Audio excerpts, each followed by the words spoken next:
Здравствуйте все! Добро пожаловать на канал Магия Песка.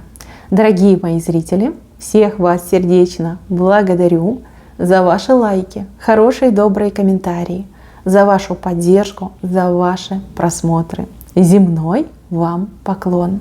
Сегодня отсыпочка у нас будет на любимого мужчину. А тема такая: какие важные слова он хотел бы или хочет вам сказать. Сейчас мы все посмотрим, что у него на сердце, что у него в уме и что он никак не решается произнести. Загадайте на любимого мужчину, представьте его, назовите по имени и спросите у него: мой милый дорогой, а что же ты такого важного, какие важные слова ты хочешь мне сказать? И давайте посмотрим. Я прошу высшие силы дать мне возможность ответить на все ваши вопросы и поставить для вас только самую важную, нужную и полезную информацию. Высшие силы ходят моими руками, пусть откроют то, что сейчас не скрыто, это очень мило и узнать. Так, слушайте, вы для этого мужчины просто прекрасная такая голубка. Знаете, как райская птичка. Даже не голубка, а райская птичка. Потому что здесь очень красивый хвостик у птички. И она такая изящная, такая неповторимая. Крылышки какие красивые. Да, не голубка, райская птичка вы для него. Смотрите, во-первых, мужчина, которого вы загадали, очень не уверен в себе. Либо он у вас закомплексованный, либо он... Но действительно такой человек, знаете, мнительный. Он не уверен в том, что вы его любите. Он не уверен в том, что он может вас обеспечить. Он не уверен в том, что вы от него не упорхнете. Возможно, мужчина какие-то предъявлял к вам требования. Типа там, не одевайся, какую-то одежду определенную, да, какой-то фасон одежды. Не одевай там короткое, не одевай с вырезом. Не выходи там по вечерам из дома, не ходи туда, не встречайся с этим. Знаете, как ограничения вам какие-то выставлял. Вот. Он хотел бы вам сказать истинную причину этих ограничений. Это не ревность, это не уверенность в себе. То есть он не уверен, что есть чем вас удержать. Он не уверен, что он вам интересен. Он не уверен, что он вас достоин. И вот ему кажется, что если он вас будет сажать в эти ограничения, да, с тем не общайся, туда не ходи, это не одевай, что именно так он может вас около себя удержать. Знаете, вот это пресловутая типа золотая клетка. Может быть, она и не золотая, но тем не менее, это клетка. Да? Он хотел бы попросить за это прощения. Он хотел бы объяснить вам истинную причину такого своего поведения, такой своей, типа ревности. Но боится показаться слабым, боится показаться тем, кем он есть на самом деле, неуверенным, закомплексованным мужчиной. То есть такой у него страх присутствует. Он как будто бы несколько раз пытался с вами на эту тему поговорить, но каждый раз трусил и сменял тему. Плюс, девчонки, смотрите, у этого мужчины под ложечкой сосет о мыслях о вас. Знаете, здесь такой микс из чувств. Здесь и любовь, и нежность, и желание, и в то же время, знаете, конкуренция, что ли, между вами. Конкуренция. Но, скорее всего, даже не конкуренция, а как ваше превосходство. Превосходство. Он не может это принять, он не может с этим смириться. То есть, представляете, вы его любимая женщина, и вот осознание того, что вы гораздо умнее его, сильнее его, дальновиднее, чем он, да, оно его, конечно, убивает.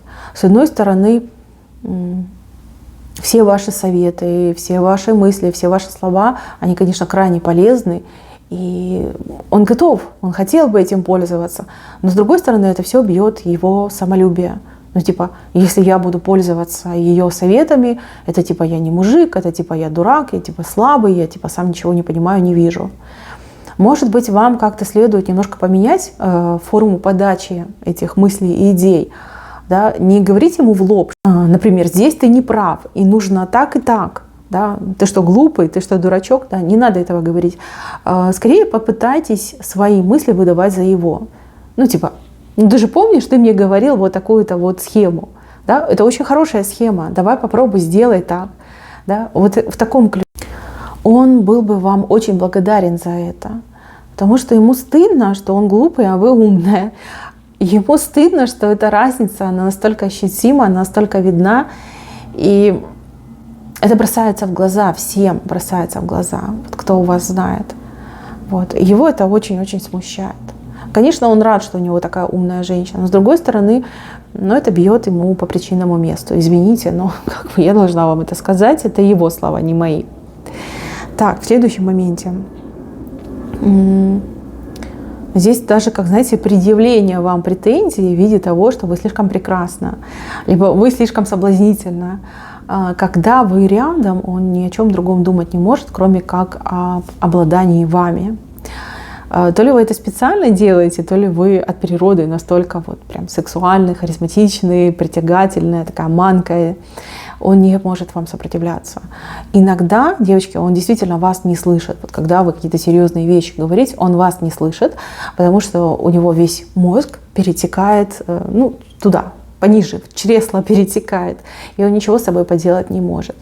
Он и сказать вам не может, что все это из-за вас, потому что вы очень привлекательна. И в то же время он не может ни на чем сосредоточиться и сконцентрироваться, когда вы такая рядом сидите, красивая, румяная, пахучая, теплая. Да, только об этом и думает. И вообще, знаете, ему как-то маловато. Маловато близости между вами. А если близости в принципе не было, то, девчонки, ни о чем другом думать он не может. Особенно в вашем присутствии. Он сидит вроде рядом, а сам уже, знаете, мыслями вас там давно раздел, овладел и прочее, прочее. Такой момент. Так, еще он думает о какой-то крыше для вас. Крыше над головой, о кольце и о какой-то большой-большой ответственности, о каком-то большом решении. Если вы загадали парня, с кем вы общаетесь, встречаетесь, но не в браке, то он думает именно о предложении. Знаете, с одной стороны, для него это очень желанно, потому что вы на законных основаниях станете его и только его. А с другой стороны, его это пугает. Из серии «Боже, я не потяну, я столько не зарабатываю, я столько не смогу работать. Как я буду обеспечивать, как я буду покупать, как я буду все это оплачивать?» Знаете, вот такие вот страхи. И плюс он еще боится, скорее всего, отцовства. Какой с меня отец? Я сам как ребенок, да? Какой с меня отец? А вдруг там что-то не так пойдет? Да? Боится. Вы с ним поговорите. Поговорите о том, что в жизни каждого мужчины и женщины рано или поздно приходит этот момент. И надо взрослеть, и нужно бороться со своими страхами. В этом нет ничего прям опасного, страшного, либо, не знаю, кризисного. Да? Со всем можно справиться, особенно если вдвоем. Особенно если вот сообща, если вот рука об руку, да, говорите об этих вещах. Если у вас есть замужняя подруга, у которой недавно появился ребеночек, отведите его туда в гости, пусть он посмотрит, какие дети очаровательные, какое это мимимишное существо, и как это прекрасно заботиться о такой крохе, да, что нет ничего прям такого ужасного в том, что у вас есть ребенок. И это не кабала, это наоборот большая-большая радость в жизни любящих мужчины и женщины. Если вы смотрите на своего мужа, то здесь мужчина слышит ваши просьбы, может быть, о каких-то вещах, каких-то подарках, либо о приобретении собственного жилья, либо о покупке, например, загородного дома. Он это все слышит, он все это понимает. Он так же, как и вы, этого искренне желает. Но сейчас у него нет возможности, нет ресурса на то, чтобы это все осуществить. И даже у кого-то отыграется, что нет возможности и кредит оформить. Может быть, не все вы про него знаете, может, не все он вам рассказал. Да? Может быть, у него там какой-то бан на кредиты есть, либо с работой что-то не ладится. Он делает вид, что он не слышит. Он делает вид, что он не присутствует. На самом деле все он слышит. Просто есть проблема именно по финансам. Да? Какое-то финансовое затруднение, назовем это так. Вот. И из-за этого он не может вам дарить тех подарков, которые вы достойны, и обеспечить вас тем жильем, которое вам вот идеально подходит. Но в мыслях у него это есть. Знаете, он хотел бы вам сказать: подожди, потерпи, да, дай мне там полгодика хотя бы, да, чтобы я там решил какую-то свою проблему, либо заработал те же деньги. Но не решается вам сказать, опять же, страх, что вы от него улетите. То есть странный мужчина. Вместо того, чтобы все проговаривать и объяснять, вы же адекватная женщина, вы все поймете. Он выбрал такую политику, ну вот типа молчать, обижаться, закрываться, надуваться, не знаю, уходить в себя. И вас, конечно, это тоже расстраивает, потому что у вас, смотрите, сомнения, и вы хотите найти ключ, разгадку, да, к его такому поведению, почему он так себя ведет, почему он то любит, горит к вам, то он такой холодный, отстраненный, вообще куда-то убежал. Да, вы ведь хотите знать, а я вам объясняю. Он здесь вот прям раскаивается, говорит, ну вот это мои комплексы, это мои страхи, я ничего с собой поделать не могу. И ему легче, например, там, литр водки выпить, либо какого-нибудь там коньяка, и, не знаю, расплакаться, когда никто не видит, чем вам рассказать о своих страхах. Он эти страхи в себе содержит, и он же себя за них ненавидит. Почему-то он считает, что это прям какой-то приговор, если он вдруг об этих страхах расскажет. Идти, например, к психотерапевту, для него это вообще позор позорный. Конечно, он не пойдет.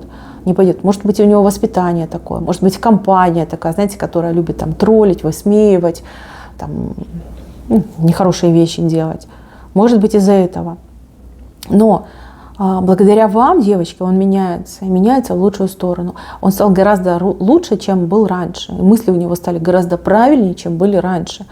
Знаете, как вы его зажигаете. И зажигаете действительно праведными мыслями. Вы как подталкиваете его к правильному мышлению, к взрослой самостоятельной жизни, к осознанию того, что он не просто мужик, там, не знаю, осеменитель, да, но он еще и защитник, он еще должен быть мужем, он еще должен быть добытчиком, да, что детство закончилось, юношество закончилось. Теперь наступила настоящая серьезная жизнь, без шуток, без права на ошибку, когда на тебе ответственность лежит. Вот к этому вы его подводите. Да, иногда вы перегибаете палку, иногда вы на него реально давите, либо ждете от него невозможного. А он, в свою очередь, трусит вам об этом сказать. И из-за этого между вами могут возникать проблемы. Так, еще. Он хотел бы вам рассказать о какой-то женщине. Женщина, которая его беспокоит. Женщина это может быть как бывшая, так и, например, его мама. Эта женщина от него требует что-то, требует внимания, либо денег требует. Еще какого-то участия его требуют, каких-то вопросах, каких-то делах.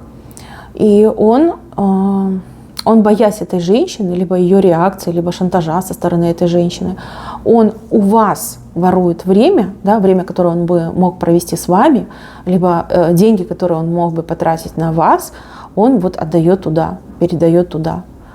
Вот такая ситуация. Он очень боится, что вы узнаете и что вы ему это не простите.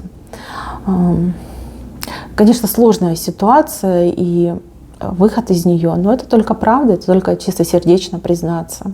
Есть какая-то женщина, и она прямо его держит под колпаком. Это чтобы вы для себя знали. Там либо шантаж, либо еще какие-то грязные запрещенные приемы. Вот он у кого-то прям на крючке, под колпаком на крючке висит. Так, еще. Мужчина вам не говорит о какой-то своей мысли, о какой-то своей идее куда-то уехать. Уехать, переехать, съехать, может быть, на работу куда-то устроиться в другой город. А может, в принципе, эмигрировать в другую страну. Он вам об этом не говорит, но он об этом думает.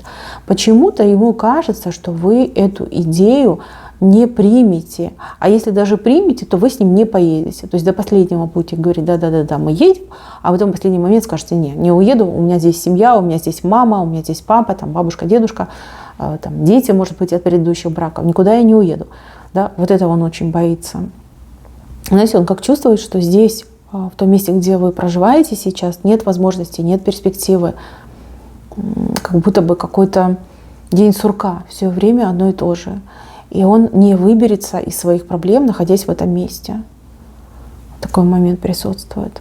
А в целом, он хотел бы вам сказать о своей любви, о том, что ваша любовь его меняет в лучшую сторону. Он даже сам себя в последнее время не узнает, вот каким он стал, да, как он поменялся, какое у него настроение. Поэтому, мои хорошие, мужчина любит, но очень закомплексованный, какой-то прям напуганный, со своими страхами, со своими сомнениями. С этим нужно работать. Я вижу, что вы девушка умная, что вы девушка грамотная, что вы с хорошими такими сильными задатками, либо эзотерика, либо психолога, Мужчину своего не ругайте, по-хорошему, по-доброму выводите его из темноты, из страхов, в уверенность, в свет выводите, вы сможете. Вы, кстати, для этого и встретились, для этого вас в пару и поставили.